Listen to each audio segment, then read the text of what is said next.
আমরা বেশিরভাগ মানুষ স্বস্তিক চিহ্ন ভুলভাবে আঁকি। আমরা স্বস্তিক চিহ্ন ব্রহ্মস্থান বরাবর কেটে করি, কিন্তু এটা সম্পূর্ণ ভুল। সঠিক নিয়ম হচ্ছে বাইরের দিক থেকে ভেতরের দিকে রেখাগুলিকে টানতে হবে। ঘড়ির কাঁটা যেদিকে ঘোরে সেই দিকে ঘোরাতে হবে। 4টে রেখা 4 রকম নাম রয়েছে: ধর্ম, অর্থ, কাম ও মোক্ষ। এই 4টি নাম। তারপর 4 ধরনের মুক্তি বাইরের দিক থেকে ভিতরের দিকে টানতে হবে। এদের নামগুলি হলো, 4টে রেখাগুলির নাম হলো সায়ুজ্য, সামীপ্য, সালোক্য ও সারুজ্য। এই 4টি নাম রয়েছে। তারপর করতে হবে কি, যে মুক্তি রয়েছে তার বাইরে থেকে অন্তঃকরণ টানতে হবে। 4 রকম টানতে হবে অন্তঃকরণ।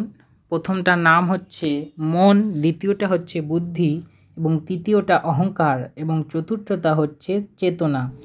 মাঝখান বরাবর 4টি বিন্দু দিতে হবে। সেই 4টি বিন্দুগুলি হচ্ছে আস্থা, শ্রদ্ধা, বিশ্বাস ও সমর্পণ দ্বারা চিহ্নিত করা হয়, এবং পাশে 2টি দাগ, যেটা সিদ্ধি এবং লাভ, শুভ লাভ যেটা, সেটা টানা হয়।